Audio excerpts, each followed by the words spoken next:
Hello and welcome back to Pensive Podcast. I'm Chloe and I'm the host of this podcast. I'm the founder of Pensive, a life coach, course creator, workshop leader, and bookbinder. And I'm very excited to get this episode started. Today's episode is about activities and hobbies. And I know that sounds kind of like trivial, I guess, but in what I teach, which is the NPR method, and what I practice, which is also the method, because guys, I do use it every day. The value I put into my activities and hobbies is second to none. They've become so important to my life. So that's something I wanted to share. So I think as we get older, we start to devalue hobbies, push them to the side, and prioritize other responsibilities in our lives. I remember a time, I remember school, but also university where we had like after school clubs and university social stuff. I say that as if I was in any university groups. I wasn't, because Japanese was really hard, guys. Japanese was so hard. I remember getting approached by one of the circles. I can't remember what it was, like Afro-Caribbean Society. And I was like, I don't have time. I have to learn kanji. But my point is, I would have really benefited from joining a social circle or joining a club or a group or something, because having something outside of study or work is beneficial to you. It's not just me saying it, it's Harvard. And we all know that Harvard University is full of smart people. So I'm going to take their words and say that hobbies such as arts and crafts, games, gardening, volunteering, or participating in clubs involve creativity, sensory engagement, self-expression, relaxation, and cognitive stimulation, which are linked to good mental health and well-being. Plus, taking part in hobby groups keeps you socially connected, which helps reduce loneliness and isolation. I think the important parts to take out of this are the range of hobbies that they included in this. Arts and crafts, obviously, I think a lot of people think as hobbies as very like silly little things that people do at home. And arts and crafts are silly little things that people do at home, but they're also very fulfilling and sustaining and fun things, which I can attest to because I do bookbinding, which has become such a big part of my life and my business. I wanted to also highlight another aspect, which is cognitive stimulation. So I think I wanted to bring this up because, hobbies are a way to spend our time, obviously. So we could spend our time, scrolling or whatever. There's a lot of ways to waste time, but intentionally engaging with something that is mentally stimulating. I think it's really important to highlight the cognitive stimulation part of having a hobby, because who would have thought that knitting could make you better at thinking? But it's true. So if we take the example of knitting, which I know nothing about, so I don't know why I'm taking this example, I think that even in the training of your fine motor skills, because that's what you're doing, I think you have to create very precise movements in order to actually to knit, essentially. But at the same time, you're focused on these precise movements. You're remembering exactly which movement you made before, which one you have to make after. And there's very specific stitches that you have to do. So it keeps you alert. And something else that I like to teach in the NPR method is that this cognitive stimulation is not only does it make your process in that specific thing better, it also links to overall cognitive stimulation and thinking in it, and you're able to connect the dots with why am I going to neurology? All the synapses, essentially. You're able to put things together easily. In just training your brain in any capacity, your brain starts creating new links. You're not only getting better at knitting, and you're able to create jumpers and hats and all these wonderful things like this dress that I did not knit. In every other aspect of your life and your neurological development, it will aid you in being a better thinker, better creator, everything, So you're using all these different parts of your brain just through this one act of knitting. The other part of it is the social connection. Like, I love being alone. Like, I like being on my own. But I understand that it is necessary to me as a human, as a social creature, to venture out and talk to people occasionally. So what I decided to do was join groups that the social aspect wasn't necessary, but it was there. It was a side note to the activity because, at some point you have to get over the introversion and actually talk to people. Like, scientifically, I think that being social actually helps you to live longer. There's something there about the exchange of bacteria and boosting your immune system or something. So not only like getting new skills, meeting new people, you'll live longer. Like, you're being healthier. There's so many positive things about having hobbies. Even, like, I have to say it, going on the internet is not a hobby. Like, we have like scrolling on your phone for 2 hours.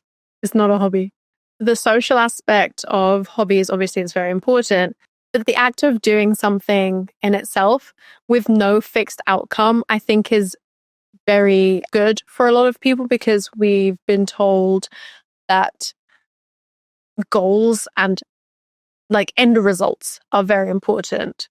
Hobbies allow us to see that the progression, the movement, the journey is equally as important as what you produce at the end of it. Because, it's one of those things that you don't need to show it to people, and just doing it for yourself is great. In fact, it's amazing. The fact that you've taken the time out of your day to do something, to engage with something, absolutely commit to yourself and your time. These are wonderful things that you should experience in your life. Most importantly, doing things for fun is okay. Doing things that don't have a specific purpose or to adhere to any rules or fulfill any goals. Just doing a little fun exercise is fun. That's fine. I love that I decided to make an episode just about hobbies and activities as a statement, because why is it that we've devalued this thing to the point of just no one doing it anymore? Like, because it's not a responsibility. Like, why is this such a radical statement that doing things for fun is okay? This is ridiculous.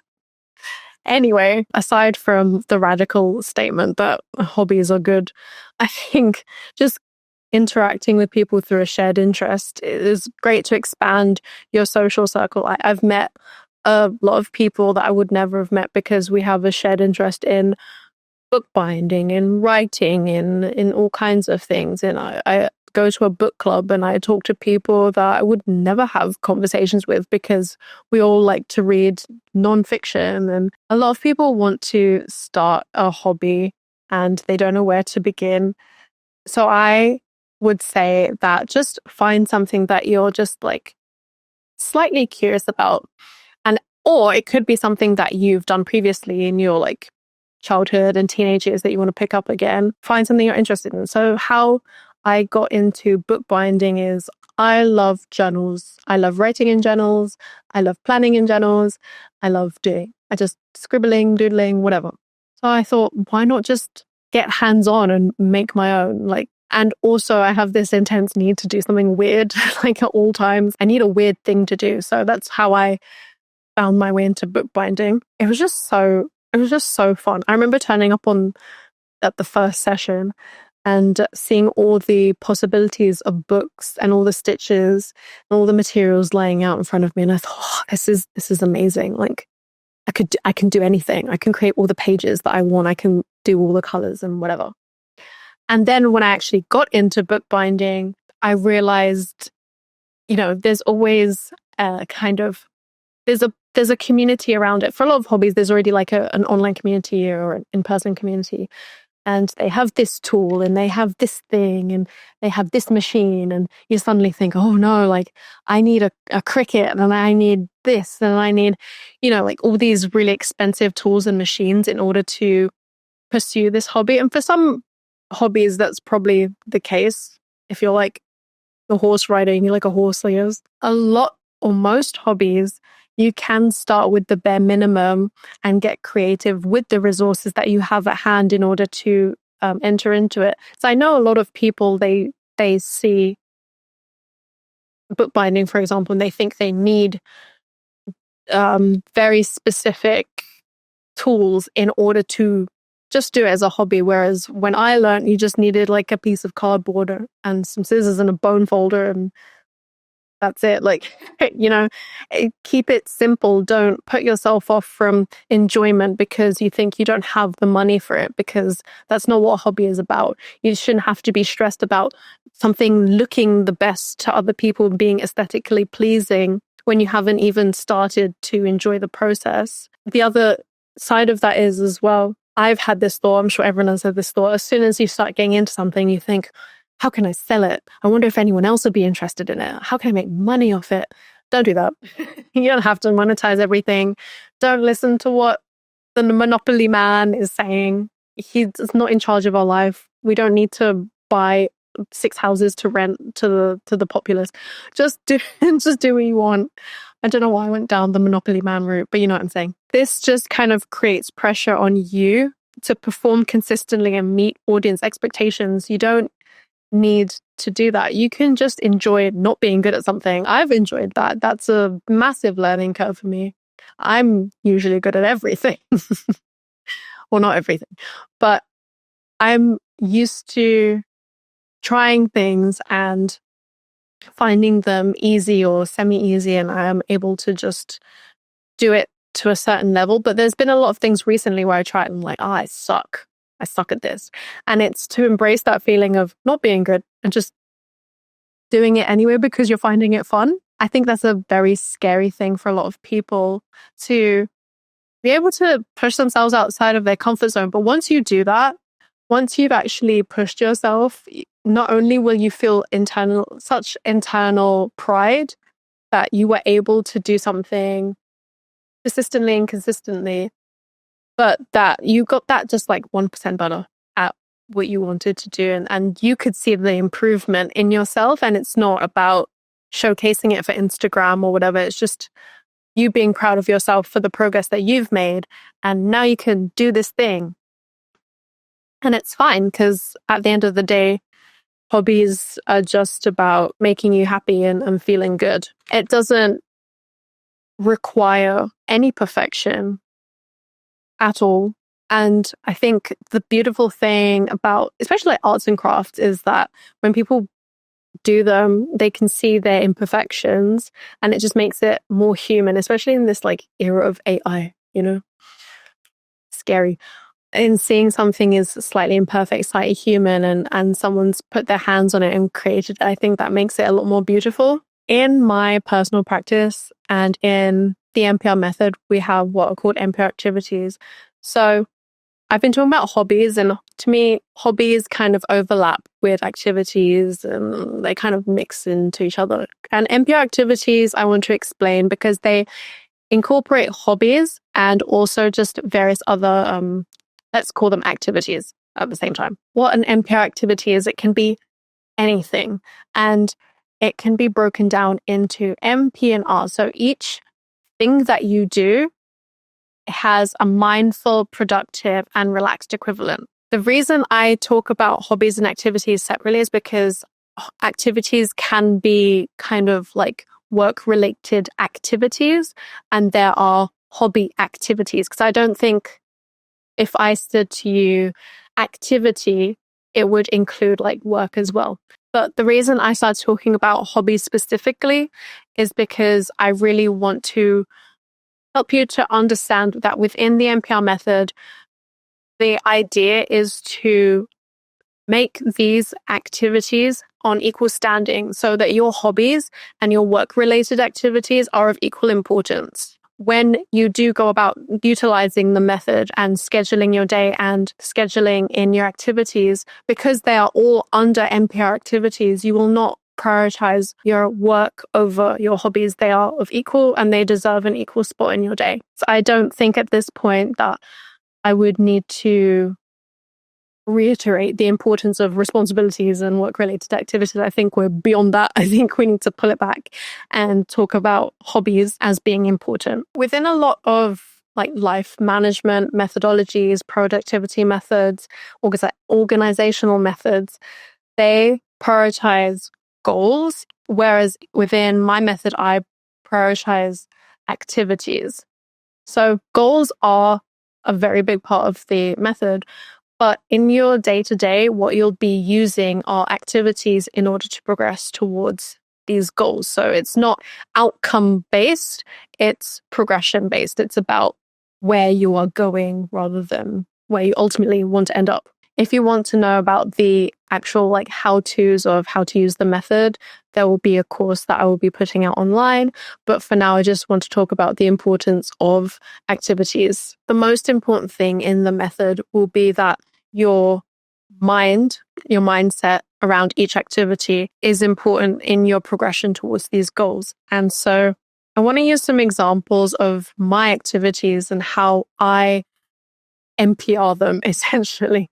So I wrote down my activities. So I actually forgot like what I do and what I did and what I enjoy. I do journaling. I go to a book club. I do pole dancing, bookbinding. I'm joining a writing group. I do photography. I like watching films, roller skating, and reading. So this is like a general overview of like my activities. These are like my leisurely activities, not my work activities, which are separate. When I'm using the NPR method, I always make sure that these activities have pride of place on my schedule alongside all my work activities. To me, again, it emphasizes the importance of having a well-rounded life.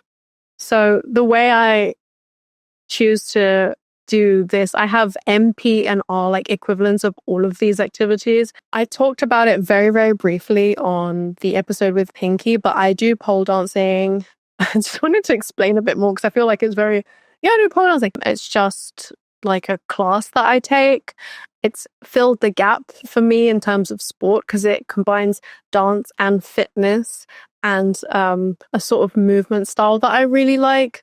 So yeah, even within that, I schedule it in an MP or R way. So I find that pole dancing can be a very meditative and empowering experience. So in that sense, it can be a very mindful activity. And when you fully give yourself to the experience of dancing, as with any like dance style, it really gives back to you and you're able to enjoy what you're doing more because you feel a lot more fluid and in control of your movements and that kind of thing. So I think that is one way the NPR method has helped me, because there were times that I went to the class and I would get very, very frustrated about not getting any of the moves. It would leave me so disheartened to the point where like I thought, let me not go back there because I'm pushing myself and it's not getting me anywhere. As soon as I started thinking about it differently, I thought, okay, this time instead of doing it in a P way, a productive way, let me do it in an M way. And as soon as I made that switch, I started honestly just enjoying it more. I realized that even if I don't get the move now, I will eventually get it because I'll be continuing to go to practice. And the point of it is not to be perfect. The point of it is not to be the best in the class. It's just, I'm just going for fun.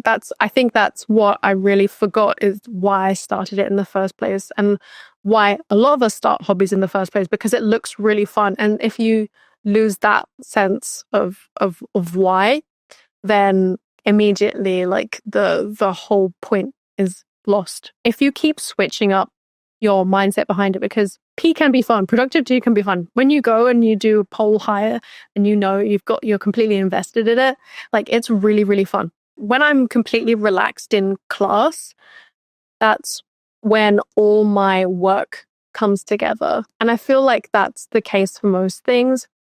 when you're constantly using productivity to hone your skills, then it usually all clicks when you're feeling relaxed. So that's why I really insist on this balance of activities, because if you're constantly doing P, it's too much. You'll usually see the results during an M or an R phase. This is kind of funny. I'm just using like letters, like abbreviating M. Because especially when you're relaxed, physiologically, like your muscles relax. And even in the class, like our instructor always tells us to take a deep breath, before we're doing any move, because they understand the power of relaxation. So even within maybe a productive class, you are still incorporating aspects of relaxation. Like it all comes into play at once. But the most important thing to hold in your mind is your mindset and then what you want to achieve in that session. In that way, even without pushing yourself, without being overly productive, you can still feel like you achieved something and all you did that class was relax. So I hope that this little anecdote about pole will help you apply it to your own hobby. As well as that, I think for the method, I want to go back to kind of like the framework of it. It really adds structure to your day. If you don't know what to do, if you have an off day or like you have days consistently where you're doing the same thing and suddenly you have a free day and you're like, I don't know what to do. Rather than this like decision paralysis that you may enter, you suddenly have this 2 to 3 or 1 hour block of something really intentional and fun that you like doing. That's always going to be more fun than just sitting and being in despair or scrolling. Something we all do. We're human. It's fine. It's a great use of your time and you don't feel like you're wasting your time and your life away. And, having that feeling of guilt, it really adds more kind of meaning and depth to your life to be able to say, I do this and I like this and I tried this, like it makes you feel like you're a complex and multifaceted human being, which you are, but it kind of reaffirms and reinforces that to you. Like, I don't know about you, but I feel like a more interesting human sometimes when I can say, oh yeah, I can make a book from scratch. It's fun. You can also have this sense of achievement for yourself because you can have a goal. Like I said, it's about the progress, but there's things that you want to do along the way within the progress, the little milestones. But it's always about the sense of achievement for yourself and feeling fulfilled within yourself. I think in creating the NPR method and coming up with this idea of activities, it really reinforced to me the importance of having activities, and especially in terms of creation. The act and of creating for oneself, it really means that everything you do is unrestricted. So when I talk about creation, I'm talking about dance, I'm talking about arts and crafts, I'm talking about volunteering. All of these things, it allows you to fully delve into what it means to be creative and to be yourself. Whereas if you are working with a specific, career goal, it sometimes does feel quite limiting because you have to pander, maybe that's the wrong, pander to an audience essentially. And I think that for artists and creatives, it can become a bit dangerous because we are sensitive and vulnerable people. And creating solely for an audience does impact on you and your wishes and desires of what you want to do. So it can kind of stifle your expression and your need to create. I think it's honestly through these activities that I've learned a lot about myself. Like I didn't realize I had so much patience, especially through like bookbinding. It's very time consuming. To make one book it's a lot of hours. Don't let anyone tell you otherwise. Like with any of your projects, there's reasons that it takes a long time to do things. While you're doing it, I think, or from what I learned about myself, is I do have patience and I'm able to finally give myself some compassion for being able to not do things perfectly the first time. Something that I struggled with for a long time was just being a perfectionist. Like I said, appreciating the imperfections of a human hand in craft has kind of rolled over and integrated itself into other parts of my life where I don't feel like the need to be a perfectionist in everything that I do. So when you are incorporating these activities, whether it's in an M, P, or R fashion, you're going to like have little inklings of self-discovery, I think. Even in my book club as well, like I'm co-host of a book club. It's a very important role. I sometimes lead discussions, and what it's taught me is not only is it important to, like we talk about the book, but also in navigating kind of interpersonal dynamics between people. Some people have very strong opinions about something and some people feel less strongly, and some people want to make themselves heard. And I don't know, for me, it's important to have everyone heard and everyone feel seen, and while also discussing the book and keeping everything on track and not going too deep into someone's personal life. And, like all that kind of stuff. Like there's just so many benefits to these activities. So like I said before, the NPR method, it makes sure that the NPR activities, like your hobby activities and your career related activities, are like essentially the same, considered the same.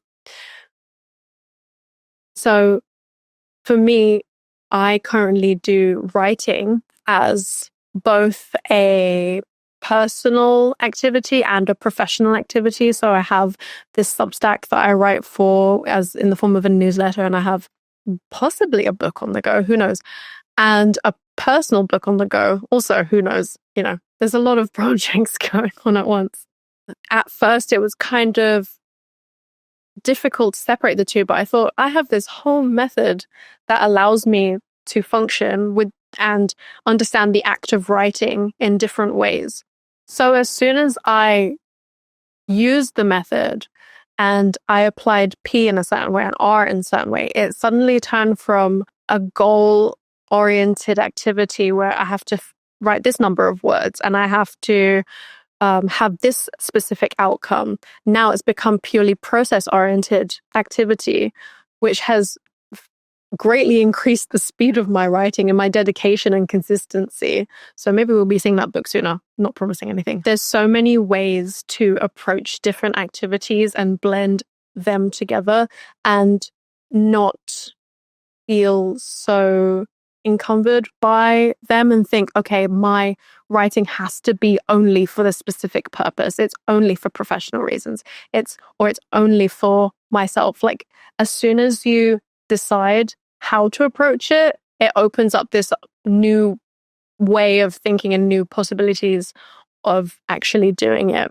I read a book called Atomic Habits, and I'm sure a lot of people have heard of it as well. The reason I bring it up, I know it's called Habits and we're talking about hobbies and activities, but I feel like the NPR activities and that concept of it kind of overlaps with his idea of habits, because my idea of habits is slightly different. Anyway, the point is, there was a chapter in it that said basically that the activities or in his words, habits that you should do are ones that you're kind of genetically predisposed to, or that you're already good at.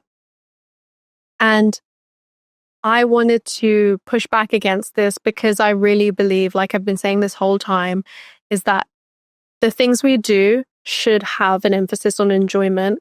Like not everyone is built to do everything. It's impossible. And just because our interests take us in a certain way, but our bodies don't, doesn't mean we shouldn't do it.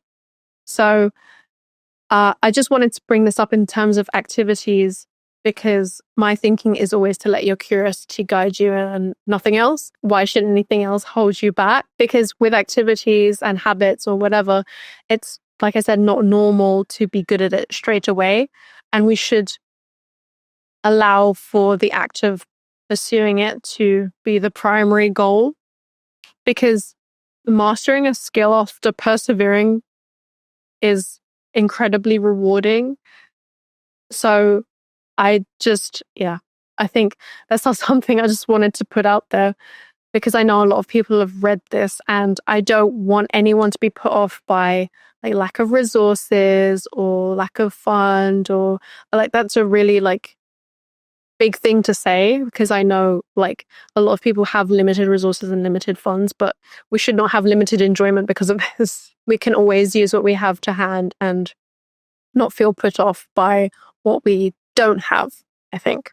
His notion of habits overlaps with mine, with my NPR activities, because they're both ways in which we go towards our goals. So for me to say, don't do this activity because you aren't able to, would go against, I think, everything I stand for. And also, if you have a goal that you want to pursue, why not do it? You know, like why should anyone tell you you can't build this habit or you can't do this activity or pursue this goal because you don't have this specific gene or this specific thing? If you're able to find ways of doing these things without all these many resources, it's going to be a creative activity in itself. That was just my short critique of Atomic Habit. Yeah, because as you can tell, I'm very passionate about activities and hobbies, etc.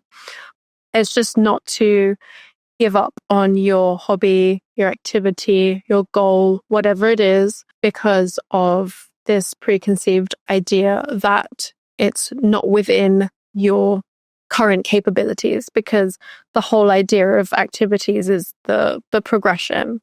Because for me, I tried sewing before and I hated it, and I wasn't patient with it, and I wasn't very good at it.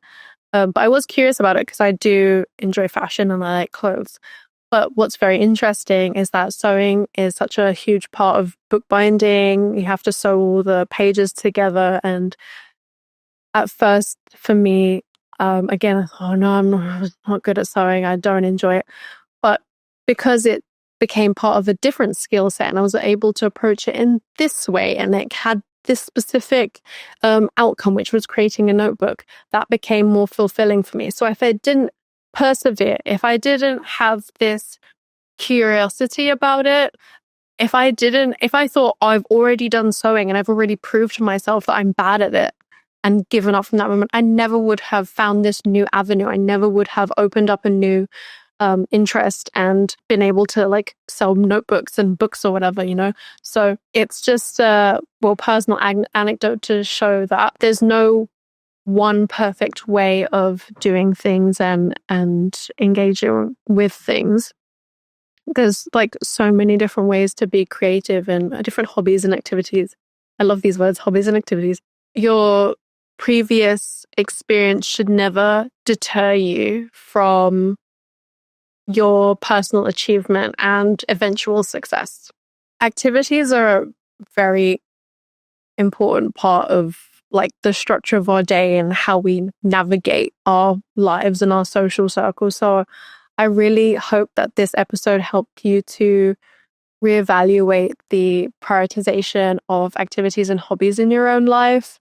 And I really hope that you value them a lot more rather than just like a little addition, you know, like something that you can put off or push to the side. I really believe they should be integral in your day-to-day life as much as possible, as much as you can allow for it in your schedule, obviously. I hope that you enjoyed this episode. And if you would like to know more about the NPR method, there will be a course online that you can follow. I have a special announcement. I also have an event on January 12th. I'm co-hosting an event with the Wellness Place. We'll be doing yoga, sound bath, and I'll be running 2 workshops. I have made 2 notebooks specifically for this event. This is the vision book. So it's kind of a vision board within a book. And this is the gratitude journal. And it will come with affirmation cards. So these will be available at the event if you're in London. So please join us January 12th, 2025. And the tickets are available to purchase from my website, and also check social media for all the latest updates on that. So please visit www.pensive.studio And also we have a Substack. There are so many projects going on at once. I can't keep track. We have a Substack, pensive.studio.substack.com. We have a fortnightly newsletter, and it's for both free and paid subscribers. So as a paid subscriber, you'll get to see extra podcast clips and like long form essays and all this kind of stuff. So make sure you subscribe to that, and also like and subscribe. Hit the notification bell and whatever you need to do these days to keep up with all the million things that I'm doing. Final announcement. This will be the final episode of season 1 of the Pensive podcast. It's been really fun, actually, to do this podcast. So we'll be taking a little break and coming back in 2025 for season 2. So I hope you join us then. So thank you, and see you in the next one.